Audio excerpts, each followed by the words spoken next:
Morning. Good morning. I have a short statement, and then we'll open the floor for a few questions. So, first of all, I want to start off by again thanking the men and women of the Memphis Police Department, and make sure our officers know that they are appreciated for all they do for the city of Memphis. You know, it's been a tough week in law enforcement.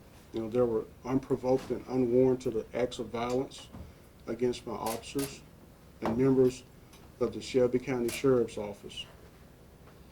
We know that dozens of officers and deputies were injured while they were simply trying to secure a crime scene for a TBI investigation. I also want to thank our local, state, and federal partners. When we called you, you came. We all work together in Memphis and Shelby County to ensure safety for our communities and everyone that we serve. So many of you already know that the Memphis Police Department is back to operating on a level 1. And that means that we're back to our normal day-to-day operations. Now, some have asked, why do we go to a level 3? We hadn't gone to a level 3 since the bridge protest. I raised the level 3, obviously, for the civil unrest that we saw occur in our community. We also had a number of unverified and unconfirmed threats to law enforcement and the community. Our policy and procedure allows us to go to a higher operational level if there is an emergency or some incident that happens for an extended or protracted period of time. As director of the police department, it is my duty to protect our citizens and protect our officers. And we always work to restore peace. Next, I want to thank the leaders in the Fraser community, our clergy, but I want to especially thank Brandon's mother and father who called for peace. Outside forces were calling for violence and further disruption. But you call for peace and understanding. I want you to know, as the director of police, I appreciate that. We will certainly keep you and our officers in our prayers as our community continues to heal, especially during this difficult time for you and your family. As I stated before, our community has requested an independent investigation of officer-involved shootings, and that's what we had. Even the U.S. Marshals asked TBI to come in and conduct the investigation. TBI is investigating this shooting. We must be patient, and we must let them review the facts and conduct a thorough investigation. There are a lot of rumors and speculations that have been floating around, but we have to allow the TBI to do their job. In closing, I want to thank and remind everyone, Memphis is our home, and we need to think about what type of city do we want to live in. You know, this city I grew up in, went to high school, elementary school. Many of our officers are from Memphis. A lot of them grew up in the Fraser community. They went to high school, college. They're raising their families here. So we need to remember that. And it's going to take the entire city to work together to make Memphis a better place. The men and women of the Memphis Police Department are committed to serving our citizens and protecting this great city, not only because it's our home, because it's the city we love. I will now take a few questions. Director, can you offer your thoughts on MPD and law enforcement's response to the protesters, and do you feel that they were properly equipped to deal with the crowds? So that's a, you know, in a situation like that, that's a very difficult one. And I want you to think about this. I've been involved in every single major protest since 1998. And that started with the Klan rally. The same commanders and officers that were on that scene, many of them were here in the 1998 Klan rally. These are the same folks that were planned and conducted the 2013 KKK rally. The same officers and commanders that responded to the 2016 bridge protests. These are the same officers that planned and conducted the taking down of Confederate statues. The same that planned and conducted the protection of the city from Confederate 901. The same officers and commanders that rolled right into MLK 50 after all of that. And the same officers and commanders that do Memphis in May, St. Jude Marathon, and hundreds of other events every single year. So I think our officers have been well trained. What's amazing to me is if officers show up in riot gear on every scene, then we're criticized. Officers showed up to protect a crime scene. There was no riot until later on, so the officers showed up like they show up every day. They showed up just like I am dressed today. And if I'm called out, I'm going to go out like I am dressed today. The police department raises this level based on what they're dealing with, so that's why you saw a mixture of uniforms. That call started at 1836. That's 636. So the officers are out there for a number of hours before the violence broke out. So, you know, we're going to review like we do every single incident. We're going to make sure we are better prepared for any future incident.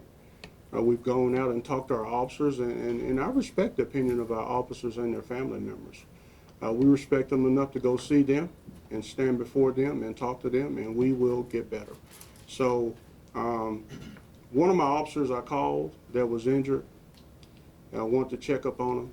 He said, "Director, I think y'all did the best you could in a very chaotic situation."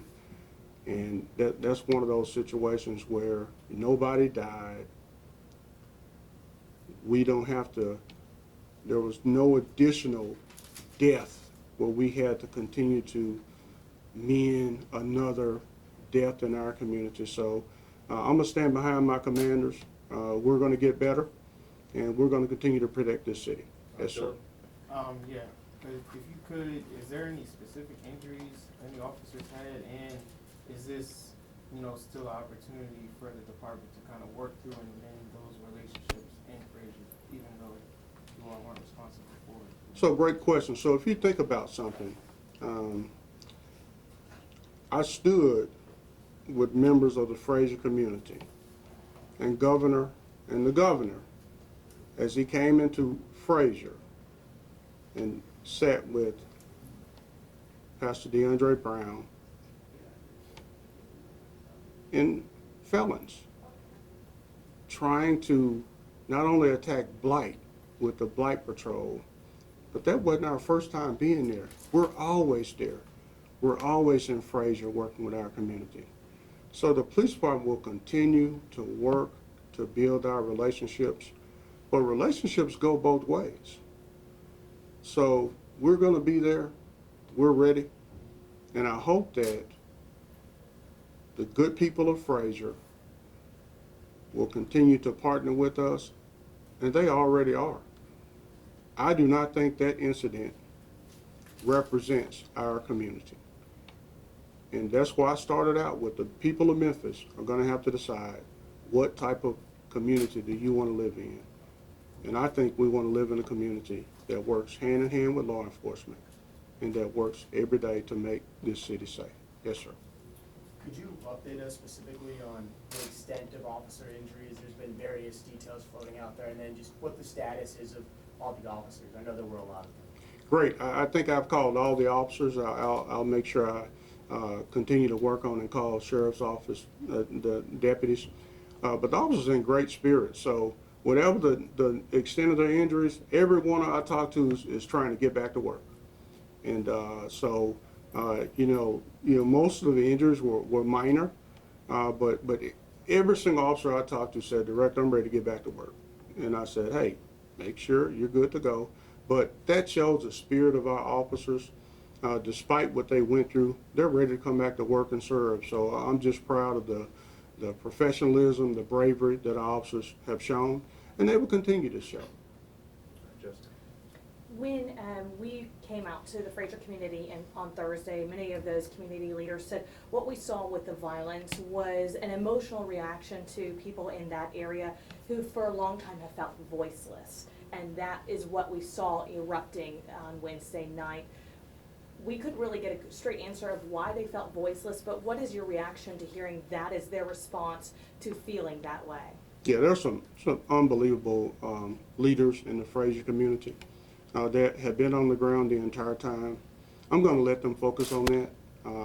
I've always encouraged our clergy, our community leaders that's kind of their lane. We're going to partner with them. But, we work with kids all over the city. We spent a lot of time in Fraser with our COP unit. The Old Allen Station has done unbelievable outreach. So I think we need to continue to have these conversations and figure out exactly what causes the frustration, what we can do to help. But here's what I can tell you. Acts of violence against law enforcement will not be tolerated. We are actively working and conducting our investigations, and individuals that committed criminal acts of aggravated assault, aggravated vandalism will be held accountable. Director, observers out there were saying that your officers, even when getting hurt, were ordered not to respond back with any type of force in any way. Is that accurate? So, again, I kind of talked a lot about that. I'm not here to second guess what decisions the commanders made on the ground. And again, let me run you back through this roll call. Those commanders are experienced commanders. They have been involved in these incidents since 1998 and before. I have the utmost confidence in their ability to make a decision and execute operation. In any situation, we review every single major operation, and we start off saying a couple of things. What went well? We document that. What can we improve upon? And we document that. And what other training or resources do we need? We'll continue to do that through this process. But again, I'll stand behind the decision our commanders made. And think about this. A few weeks ago, I was at the White House. And I was with the son and the daughter of Sergeant Verdell Smith Jr. We spent most of the day in the White House. What was remarkable is I've been to the White House a number of times, but I never got to sit on the furniture. We got to sit on the furniture. And we were sitting there as things start trying to settle down. And I think Verdell's daughter said, Director, this is unbelievable. This is great. But I'd rather have my daddy back. So I tell you that I don't have to face another child. I don't have to face another mother. I don't have to face a father and say, I'm sorry that your father, your mother is not here. So one thing I do know is that no officers lost their life. And again, there's no additional loss of life. Our number one priority is protection of life. Everything else is secondary.